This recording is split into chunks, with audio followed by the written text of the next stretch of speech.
അമ്മൂസേ, എടാ എനിക്കൊരു കാര്യം പറയാനുണ്ടായിരുന്നു. എന്താ ഏട്ടച്ചാരെ ഒരു കള്ളലക്ഷണം? വേഗം പറഞ്ഞു, എന്താ കാര്യം?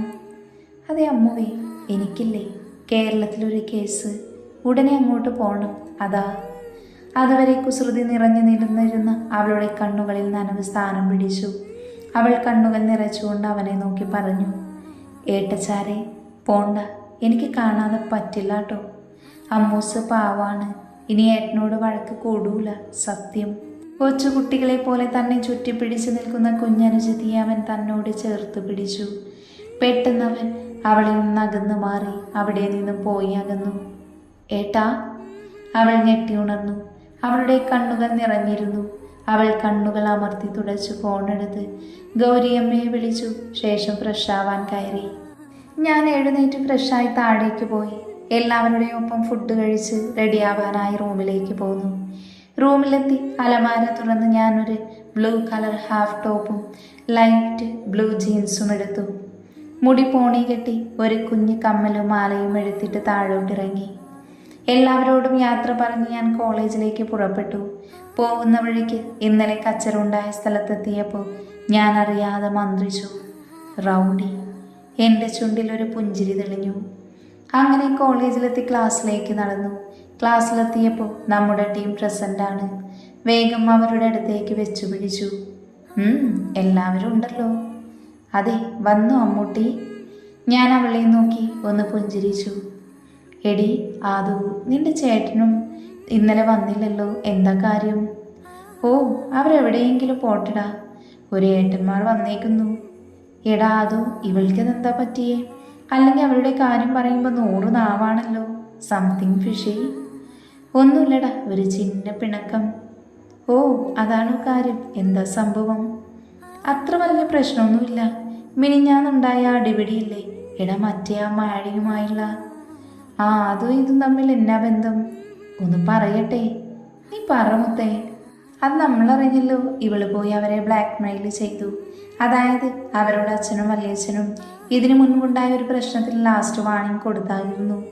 ഈ പ്രശ്നം അവൾ അറിഞ്ഞ വീട്ടിൽ നിന്നും ഔട്ടാവും. ആ ചാൻസിൽ ഇവൾ കയറി ഗോൾ അടിക്കാൻ നോക്കി, പക്ഷെ ചീറ്റി. നീ ഒന്ന് മനസ്സിലാവുന്ന ഭാഷയിൽ പറ. ഏട്ടാ, ഇവളെ അവരെ മാരിയുടെ കാര്യം വീട്ടിൽ പറയുമെന്നേ, ഇല്ലെങ്കിൽ അവൾ പറയുന്നൊരു കാര്യം അവർ നടത്തി കൊടുക്കണമെന്ന് പറഞ്ഞു. എന്താ ആ കാര്യം? എന്നിട്ട് നടന്നു? അതല്ലേ തമാശ. ഇവളെന്താ ചോദിച്ചത് എന്നറിയോ? ഇവൾക്കൊരു 25 ലക്ഷത്തിൻ്റെ ഡയമണ്ട് നെക്ലേസ്, അതും അവരോട്. പോയി, പ്രതീക്ഷ മൊത്തം പോയി. അവക്കടെ ഒരു നെക്ലേസ്. ബാക്കി കേൾക്ക്. അങ്ങനെ ചോദിച്ചപ്പോൾ തന്നെ അവരെ നോ പറഞ്ഞു. അപ്പോൾ ഇവരുടെ വക ഭീഷണി. ഇതൊരു നടക്കില്ല എന്ന് മനസ്സിലായപ്പോൾ അവർ ഇവൾക്കൊരു വീഡിയോ കാണിച്ചു കൊടുത്തു. ബാക്കി ഞാൻ പറയാം. അതുണ്ടല്ലോ, മറ്റേ വീഡിയോ ആയിരുന്നു. അയ്യേ, നിന്റെ ചേട്ടന്മാർ ഇത്രയ്ക്കും ചെറ്റകളായിരുന്നു. ഞാൻ കരുതി അവർ ഡീസൻ്റ് ആണെന്ന്. എന്നിട്ടിപ്പോൾ സ്വന്തം പെങ്ങൾക്ക്. നീ ബാക്കി പറ, എന്ത് വീഡിയോ ആയിരുന്നു അത്? അതെ, നമ്മൾ ആ താടകയില്ലേ, ഒരു സുലുമിസ്. ഏത്? നിന്നന്ന് തല്ലിയ മിസ്സല്ലേ? ആ മിസ്സ് തന്നെ. അവർക്കല്ലേ നമ്മളന്ന് പണി കൊടുത്തേ? അത് തന്നെ, ആ പണി കൊടുക്കുന്ന വീഡിയോ ആയിരുന്നു അത്. വാട്ട്? അത് കണ്ടതോടെ ഇവൾ അവരുടെ മുന്നിൽ കീഴടങ്ങി. ആ ചൊരുക്കാണിപ്പോൾ കേട്ടത്. അതിനവളൊന്ന് ഇളിച്ച് കാണിച്ചു. ഹലോ, എനിക്ക് ആരെങ്കിലും എന്തെങ്കിലും ഒന്ന് പറഞ്ഞു തരുമോ? അതില്ലേ, ഞങ്ങളിവിടെ കുറേ ചേട്ടൻസ് ഉണ്ട്. നമ്മുടെ ആദുവിൻ്റെയും സഞ്ജുവിൻ്റെയും ചേട്ടൻസ് ടീം. ആണോ? അവർക്ക് എന്താ ചെയ്യുന്നേ? എല്ലാവരും ഇവിടെ MBA ഫൈനൽ ഇയർ ആണ്.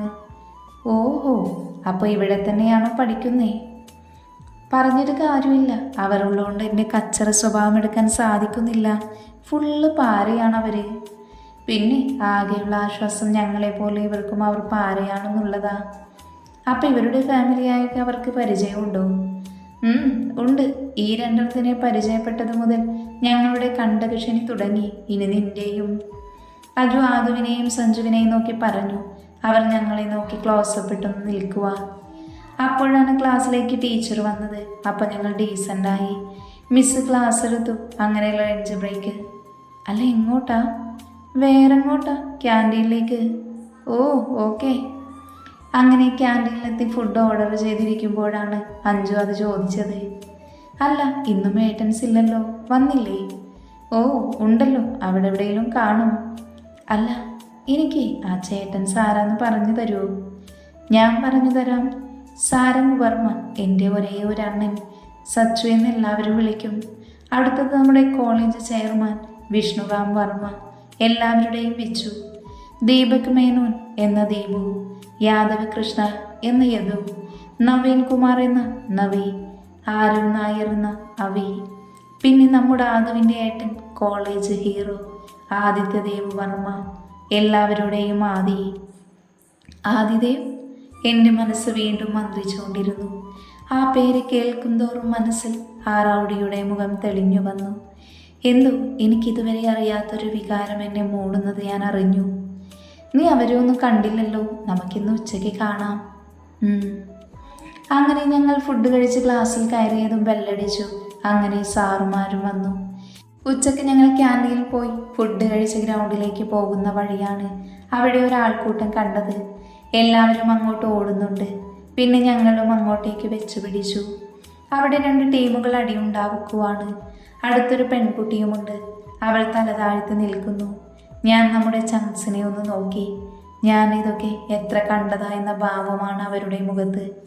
അവിടെ അവർ അടിപൊളി തല്ലാണ്. മറ്റേ ടീമിൽ ഒരുവനെ ഇട്ട് ചാമ്പുന്ന ആ വ്യക്തിയിൽ എൻ്റെ കണ്ണുടക്കി.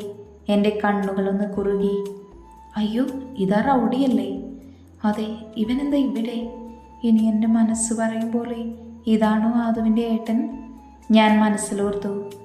എന്തോ എൻ്റെ മനസ്സിൽ പറഞ്ഞറിയിക്കാൻ കഴിയാത്തൊരു തരം സന്തോഷം വന്ന് മൂടുന്നത് ഞാൻ അറിഞ്ഞു.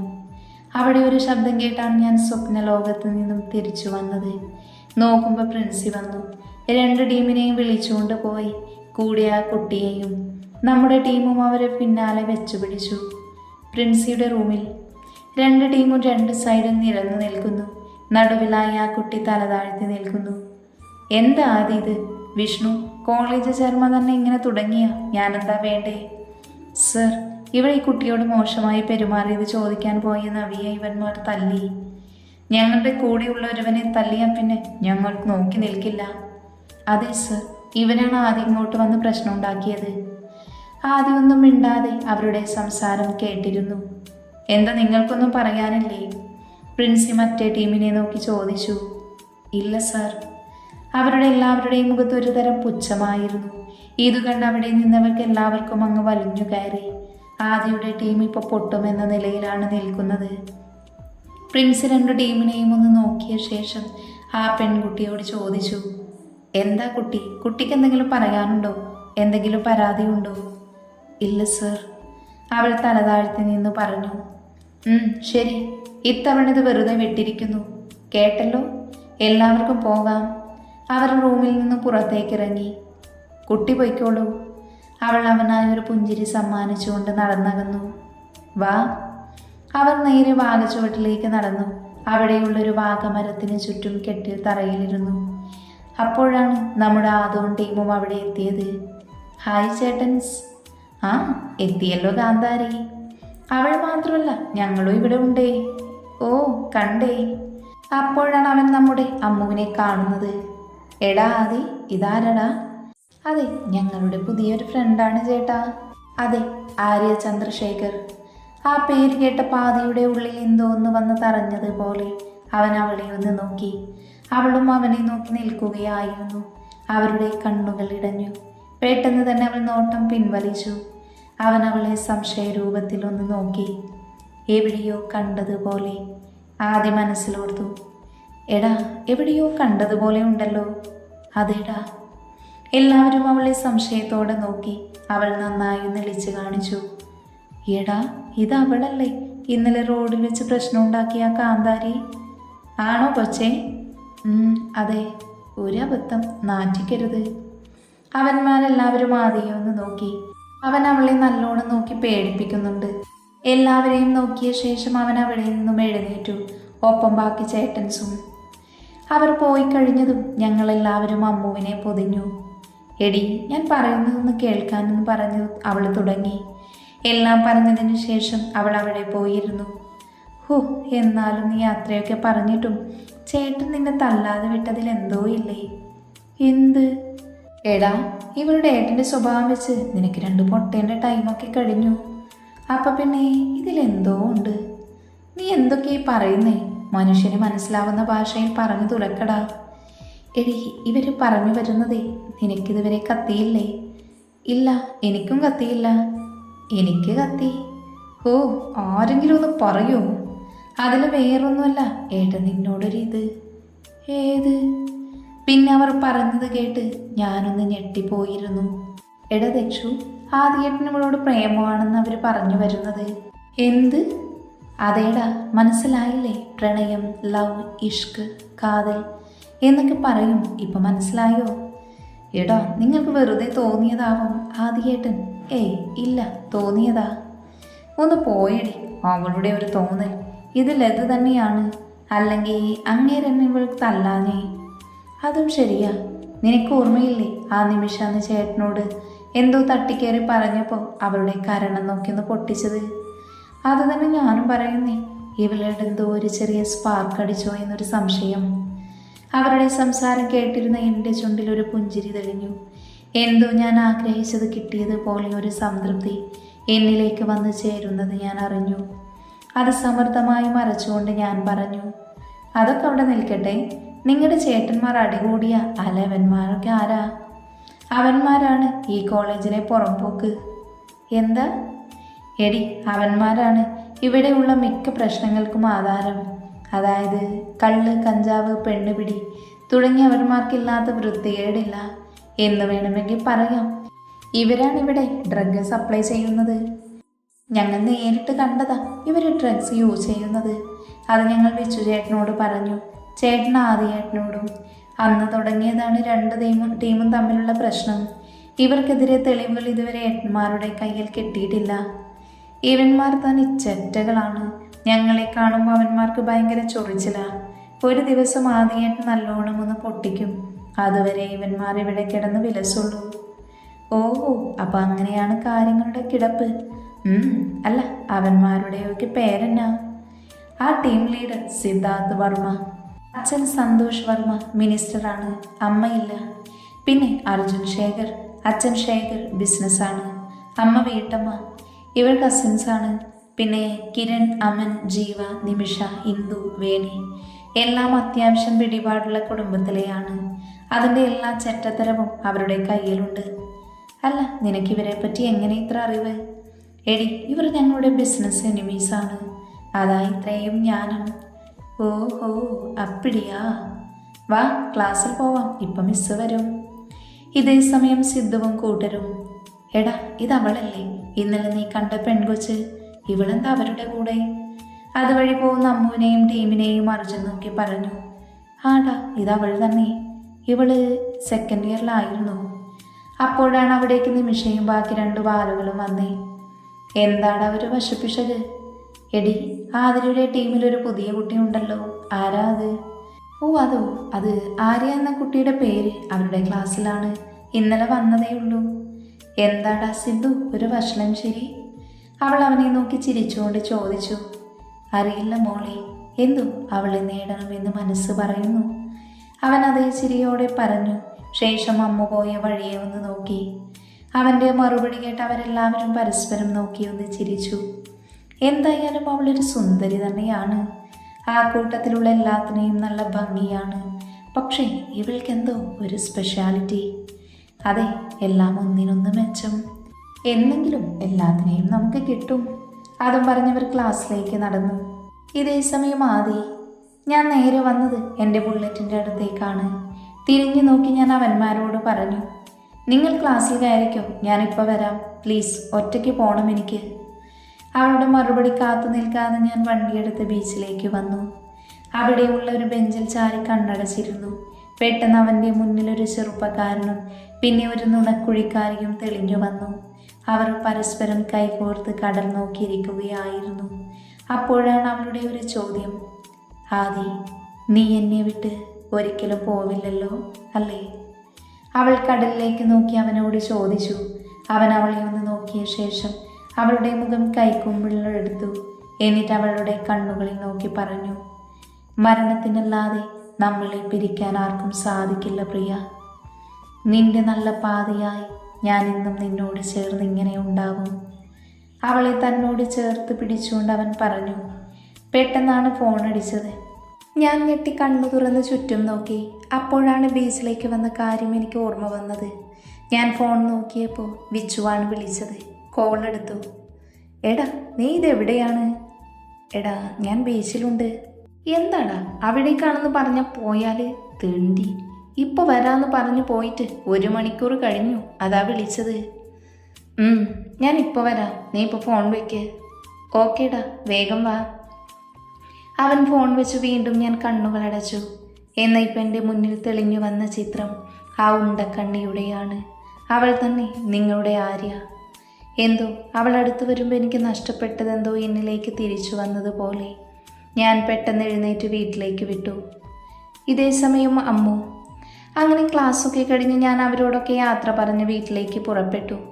വീട്ടിലെത്തി ഫ്രഷായി താഴേക്ക് വന്നു. അപ്പോഴാണ് ഭദ്രേട്ടനും രുദ്രേച്ചിയും ചേച്ചിയുടെ നാട്ടിൽ പോവുകയാണെന്ന് ഞാൻ അറിഞ്ഞത്. എന്താ ചേച്ചി പെട്ടെന്ന് അവിടേക്ക് പോകുന്നേ? മോളെ, മുത്തശ്ശിക്കൊരാഗ്രഹം ഞങ്ങൾ കുറച്ച് ദിവസം അവിടെ പോയി നിൽക്കാൻ. അവരെല്ലാവരോടും യാത്ര പറഞ്ഞ് പുറത്തിറങ്ങി. ഞാൻ അത്താഴം കഴിച്ച് എല്ലാവരോടും ഗുഡ് നൈറ്റ് പറഞ്ഞ് എൻ്റെ റൂമിൽ കയറി വാതിലടച്ചു. ബാൽക്കണിയിലേക്ക് നടന്നു. അവിടെയുള്ള സോഫയിലിരുന്നു. ആകാശത്തേക്ക് നോക്കിക്കൊണ്ട് പറഞ്ഞു, എന്തിനാ രണ്ടാളും എന്നെയും അമ്മയെയും തനിച്ചാക്കി പോയത്? അന്ന് ഞാൻ പറഞ്ഞതല്ലേ ഏട്ടനോട് പോവണ്ട എന്ന്. എന്നിട്ട് ഞാൻ പറഞ്ഞത് കേൾക്കാണ്ട് പോയതല്ലേ? കുറച്ച് കഴിഞ്ഞപ്പോൾ അച്ഛനും ഏതോ സഹായത്തിനെന്ന് പറഞ്ഞ് വിളിച്ചുകൊണ്ട് പോയില്ലേ? എന്നിട്ടെന്താ തിരിച്ചു വരാഞ്ഞേ? പറയുന്നതിനനുസരിച്ച് എൻ്റെ കണ്ണുകൾ നിറഞ്ഞു തുളുമ്പി. ആരായി ഏട്ടാ ഇത് ചെയ്തത്? എനിക്കറിയണം. അവരെ കണ്ടുപിടിക്കണം എനിക്ക്. കൊല്ലാൻ വേണ്ടിയല്ല, എന്തിനാ ഇത് ചെയ്തതെന്ന് ചോദിക്കാൻ. നമ്മുടെ സന്തോഷം എന്തിനാ നശിപ്പിച്ചതെന്നറിയാൻ. കൊല്ലാൻ പേടിയായിട്ടല്ല. അമ്മയെ ഒറ്റക്കാക്കാൻ വയ്യ, അതാ. ഇങ്ങനെ ഓരോന്ന് പറഞ്ഞവൾ പതിയെ ഉറക്കത്തിലേക്ക് വഴുതി വീണു. മാനത്തു 2 നക്ഷത്രങ്ങൾക്ക് ഈ സമയത്തെല്ലാം വല്ലാത്തൊരു തിളക്കമായിരുന്നു. ഇതേ സമയം ആദുവിൻ്റെ വീട്ടിൽ. കോളേജിൽ നിന്ന് ഞാനും സഞ്ജുസും വീട്ടിലെത്തി ഫ്രഷായി വന്നു. എൻ്റെ വീട്ടുകാരെ പരിചയപ്പെടേണ്ടേ? ദേവമംഗലം തറവാട്ടിലെ കാരണവരായ ദേവദത്തൻ വർമ്മ, പ്രിയപത്നി സുശീല വർമ്മ. ഇവർക്ക് മക്കൾ 3, 2 ആൺകുട്ടികൾ 1 പെണ്ണ്. ഇവരുടെ മരണം വരെ എല്ലാവരും ഒരുമിച്ച് വേണമെന്ന് ഇവർക്കൊരാഗ്രഹം.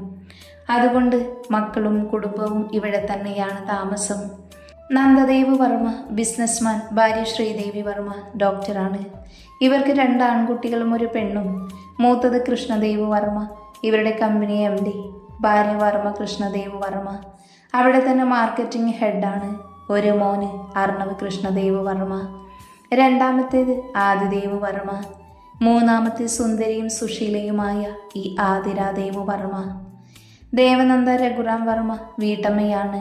ഭർത്താവ് രഘുറാം വർമ്മ കോളേജ് അധ്യാപകൻ.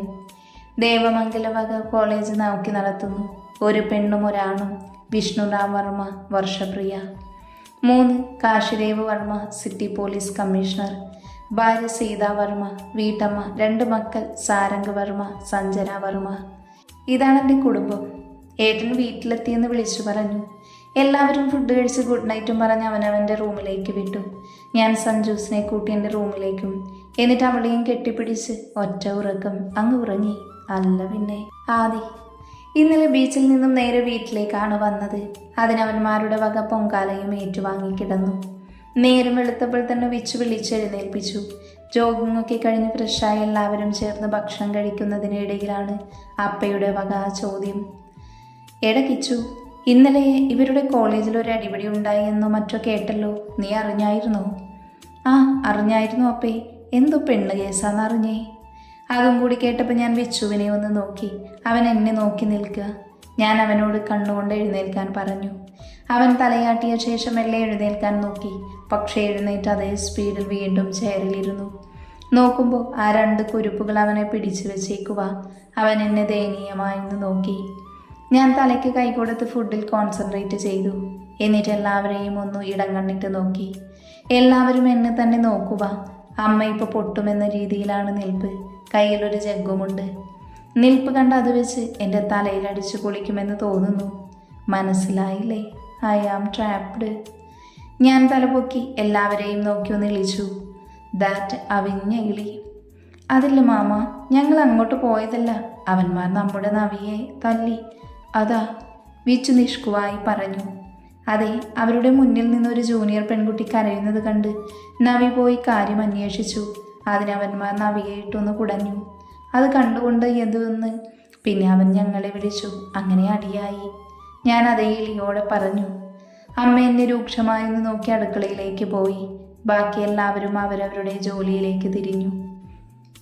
ഞാൻ കൈകഴുകി അടുക്കളയിലേക്ക് നടന്നു. അമ്മ അവിടെ എന്തോ തിരക്കിട്ട പണിയിലാണ്. ഞാൻ പിറകിൽ നിന്നും അമ്മയെ കെട്ടിപ്പിടിച്ചുകൊണ്ട് പറഞ്ഞു, സോറി അമ്മ, അതവൻ അവയെ തല്ലിയിട്ടല്ലേ, സോറി. രണ്ട് ചെവിയിലും നുള്ളിക്കൊണ്ട് ഞാൻ അമ്മയെ നോക്കി. അമ്മയുടെ ചുണ്ടിൽ ഒരു ചിരി മിന്നിയോ. അതാ അമ്മ എന്നെ നോക്കി ചിരിക്കുന്നേ. ഓ, ഇപ്പോഴാണ് ഒരു സമാധാനമായത്. അമ്മയ്ക്കറിയാലോ, അമ്മ മിണ്ടാഞ്ഞാൽ എനിക്ക് ഫീലാവും. അതാ അമ്മക്കുട്ടി. ചെല്ല്, കോളേജിൽ പോവാൻ നോക്ക്. ഞാൻ അവിടെ നിന്ന് നേരെ റൂമിൽ പോയി റെഡിയായി വന്നു. ആദവും സഞ്ജുസും സച്ചുവും വിച്ചുവിൻ്റെ താറിലും ഞാൻ എൻ്റെ ബുള്ളറ്റിലുമാണ്. കോളേജ് ഗേറ്റിനുള്ളിൽ കടന്നപ്പോൾ കണ്ടു ആ സിദ്ധുവും ടീവും വാഗച്ചുവട്ടിൽ നിൽക്കുന്നത്. അവരെ ശ്രദ്ധിക്കാതെ ഞാൻ വണ്ടിയുമായി പാർക്കിങ്ങിലേക്ക് പോയി. പിന്നാലെ വിച്ചുവും. എടാ ആദി, പെട്ടെന്നാണത് സംഭവിച്ചത്. ഇതേ സമയം അമ്മു. രാവിലെ ഉണർന്നപ്പോൾ ഞാൻ ബാൽക്കണിയിൽ സോഫയിലാണ്. വേഗം എഴുന്നേറ്റ് ക്ലോക്കിൽ നോക്കി സമയം 7. ഫ്രഷായി താഴെ എത്തി. ഇന്നലെ ഭദ്രേട്ടനും രുദ്രചേച്ചിയും പോയതുകൊണ്ട് ചെയറുകളെല്ലാം ഫ്രീയാണ്. ഞാൻ അനുവിൻ്റെ അടുത്ത് ചെന്നിരുന്നു. എല്ലാവരോടും ഗുഡ് മോർണിംഗ് പറഞ്ഞ് ഫുഡ് കഴിച്ച് കോളേജിൽ പോവാൻ റെഡിയായി വന്നു. അവരോട് യാത്ര പറഞ്ഞ് കോളേജിലേക്ക് പുറപ്പെട്ടു. എന്തോ യാത്രയിലുടനീളം എൻ്റെ മനസ്സിൽ ആ റൗഡിയായിരുന്നു. അങ്ങനെ കോളേജിലെത്തി വണ്ടി പാർക്ക് ചെയ്ത് തിരിഞ്ഞപ്പോഴാണ് ഞാൻ യേതുചേട്ടൻ്റെ അടുത്ത് നിൽക്കുന്ന നമ്മുടെ ടീമിനെ കണ്ടത്. ഞാൻ അവരുടെ അടുത്തേക്ക് നടന്നു. ഞാൻ വരുന്നത് കണ്ടിട്ടാണെന്ന് തോന്നുന്നു ആ റൗഡിയുടെ ഫ്രണ്ട്സ് എല്ലാം എന്നെ തന്നെ നോക്കുകയാണ്. ഞാൻ അവരെ നോക്കി ഒന്ന് പുഞ്ചിരിച്ചു. അപ്പം അവരും എന്നെ നോക്കി പുഞ്ചിരിച്ചു. അന്ന് ആ റൗഡി അങ്ങനെയൊക്കെ പറഞ്ഞപ്പോൾ എനിക്ക് കുറച്ച് ദേഷ്യം വന്നു. അതാ ഞാനും തിരിച്ചു പറഞ്ഞേ. അല്ലാതെ ചേട്ടന്മാർ വിചാരിക്കുന്ന പോലെ ഞാൻ അത്രേ കൂതറയൊന്നുമല്ല, ഒരു പാവ. ഇവരുടെ മുന്നിൽ ഞാൻ വെറും ശിശുവാണ്. ഞാൻ നമ്മുടെ ടീമിനെ നോക്കിക്കൊണ്ട് അവരോട് പറഞ്ഞു. എന്നിട്ട് അവന്മാരെയും അവളുമാരെയും ഒന്ന് നോക്കി. അവരെന്നെ നോക്കി കണ്ണുരുട്ടുക. ഞാൻ അവർക്കൊരു ക്ലോസപ്പിൻ്റെ പരസ്യമങ്ങ് വെച്ചു കൊടുത്തു. എന്നിട്ട് ഏട്ടന്മാരെ ഒന്ന് നോക്കി. അവരെന്നെ നോക്കി ഭയങ്കര എളിയാണ്. അല്ല പെങ്ങളെ, നീ ആദ്യം എന്താ വിളിച്ചേ? ഒന്നുകൂടെ വിളിച്ചേ. ചേട്ടന്മാർ ശരിക്കും കേട്ടില്ല അല്ലേടാ അവി? അതെ അതെ, അവിയേട്ടൻ രാക്കി ചിരിച്ചുകൊണ്ട് പറഞ്ഞു. എന്ത് വിളിക്കാൻ? ഞാനൊന്നും വിളിച്ചില്ലല്ലോ. ഇല്ലേ? ഇല്ല. അപ്പം ഞങ്ങൾ കേട്ടതോ? എല്ലാം കൂടി സംശയമായല്ലോ. അല്ലെങ്കിൽ വേണ്ട, നമുക്ക് ആദിയോട് ചോദിക്കാം. അല്ലേടാ, അവൻ്റെ പുതിയ പേരെന്താ? ഞാൻ ഞെട്ടി അവരെ നോക്കി. എന്നിട്ട് നമ്മുടെ ടീമിനെയും. നിനക്ക് അങ്ങനെ തന്നെ വേണോടി എന്ന എക്സ്പ്രഷൻ ഇട്ട് നിൽക്കുക അവർ. പകരം വീട്ടുകയാണല്ലേ നോറികളെ. ഞാൻ കണ്ണുകൊണ്ട് അവളോട് ചോദിച്ചു. അതേല്ലോ മോളെ എന്നവരും. ഞാൻ വീണ്ടും ഏട്ടന്മാരെ നോക്കി ഒന്ന് ചിരിച്ചു. എന്താ പെങ്ങളെ, നീ പറയുന്നു അതോ ഞങ്ങൾ അവനോട് ചോദിക്കണോ? വേണ്ട, ഞാൻ പറയാം. പറ. റൗഡി. ഞാൻ തലതാഴ്ത്തി പറഞ്ഞു. എന്നിട്ട് ഇടം കണ്ടിട്ട് അവരെ നോക്കി. അവരെന്നെ തന്നെ നോക്കി നിൽക്കുക. പെട്ടെന്ന് അവിടെ ഒരു പൊട്ടിച്ചിരി ഉയർന്നു. നോക്കുമ്പോൾ ആരാ? അവികേട്ടൻ. അതായിരുന്നു തുടക്കം. പിന്നെ അതൊരു കൂട്ടച്ചിരിയായി മാറി. പിന്നെ അവരുടെ അടുത്ത് പോയിരുന്നു. അങ്ങനെ അവരെയൊക്കെ പരിചയപ്പെട്ട് കുറച്ച് സമയം കൊണ്ട് തന്നെ എനിക്കവരെ നല്ല ഇഷ്ടമായി. തിരിച്ചവർക്കുമെന്ന് എനിക്ക് അവരുടെ സംസാരത്തിൽ നിന്ന് മനസ്സിലായി. എന്തോ എൻ്റെ സ്വന്തം ഏട്ടന്മാരാണ് എന്നൊരു തോന്നൽ. അങ്ങനെ അവിചേട്ടനോട് സംസാരിച്ചിരിക്കുമ്പോഴാണ് യേതുചേട്ടൻ ആ റൗഡിയെ വിളിക്കുന്നത് കേട്ടത്. തിരിഞ്ഞു നോക്കിയ ഞാൻ കാണുന്നത് എൻ്റെ വണ്ടിയിൽ അങ്ങേരുടെ ബുള്ളറ്റ് കൊണ്ടിടിക്കുന്ന റൗഡിയെയാണ്. എനിക്ക് ശരിക്കും ദേഷ്യം വന്നു. വല്യച്ഛൻ്റെ ആദ്യത്തെ ഗിഫ്റ്റാണ് എൻ്റെ ചിക്കു. ആ ചിക്കുവിനെയാണ് അങ്ങേര് ഇടിച്ചു താഴെയിട്ടത്. ഇടിക്കുന്നത് കണ്ടാലറിയാം മനഃപൂർവ്വമാണെന്ന്. ഞാൻ ചാടി എഴുന്നേറ്റ് അങ്ങേരുടെ അടുത്തേക്ക് വെച്ചു പിടിച്ചു. ഇതേ സമയം ആദി. എടാ ആദി. ഞാൻ ഞെട്ടി തിരിഞ്ഞു നോക്കി. ആ സ്പോട്ടിൽ തന്നെ എൻ്റെ കയ്യിൽ നിന്ന് വണ്ടി ചെറുതായൊന്ന് പാളി.